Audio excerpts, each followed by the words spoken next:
Okay guys, so this is the visual motor practice. This might be a little bit confusing. Honestly, like everything that's in this packet that I sent so far, it has instructions here that say to parents right at the top underneath the number. And basically it's saying to do the cutting for your student. I don't think, I mean, there might be, you might have a student or two out there. I can't think of anyone that I gave this to that is what I was thinking of. But I mean, some of these are just basic straight lines. So if they really want to be involved in the cutting practice, like I'm not saying don't let them. It's just that this activity was not intended for them to be cutting. That was not the point of this one. Not to say that they can't help.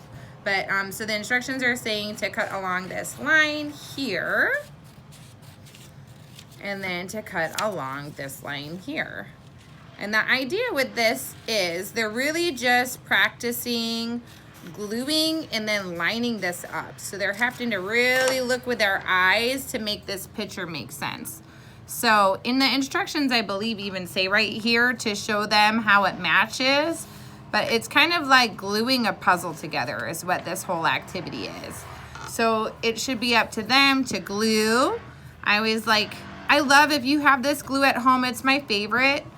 Just because they can see where it's going, so you can add it to the corners. I try to have them kind of like color it in. I have some students that are really successful gluing and this kind of thing that have a hard time coloring. So I like to do activities like this with them the most because we're still working on that same skill. And then they just kind of put it together like a puzzle piece. So this is a really easy one that there are students that might want to participate in that kind of cutting, and I think that's great. Let me show something that would be like a little bit harder.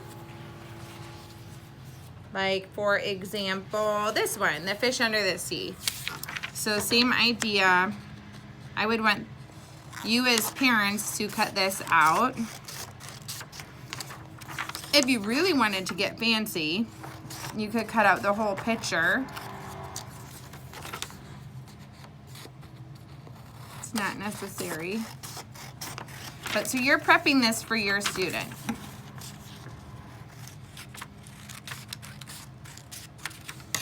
And then this is just for you for instructions, and then you're prepping these pieces here.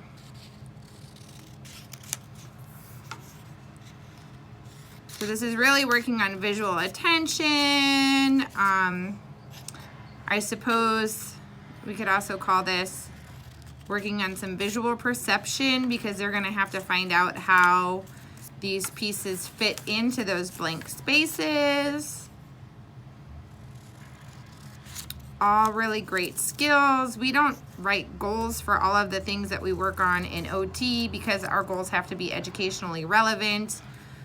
So to have a goal to like complete a visual puzzle or even to glue something in a correct space is not, that skill specifically is not a standard. So we don't write goals for that, but we do work on these skills because it's the same kind of skills that you're gonna use in the classroom environment or even in classroom assignments regularly, just because it's not written into the standards specifically that way.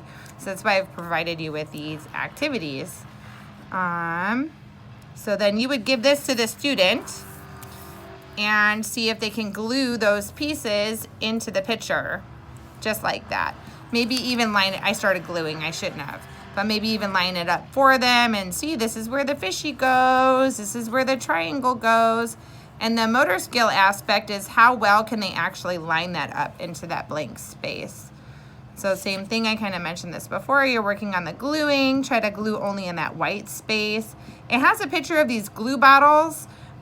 I think those are great. It's just a little bit hard for kids to do on their own if it's not like a well-functioning glue bottle. I do love those because it works on hand strengthening, and that's a great skill in itself. Even putting a paintbrush into a glue bottle like that can work really well. I'm gonna do all the demonstrations with the glue sticks because I think most parents, that's probably what you have at home.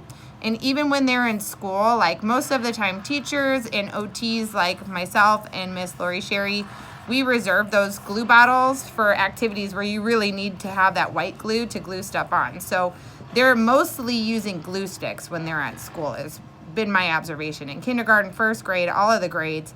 students are generally using glue sticks. So even though it has a picture of the glue bottle, and that's not a bad thing at all, I'm recommending that parents use the glue stick while at home with their child, because that's mostly what they're going to be needing to use when they're in school.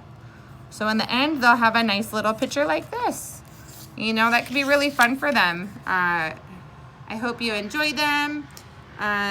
We went through a lot of paper and it took a lot of time to prep all of these in color printouts. So I hope you're enjoying them as much as we are. And stay safe and stay healthy, you guys. Thanks.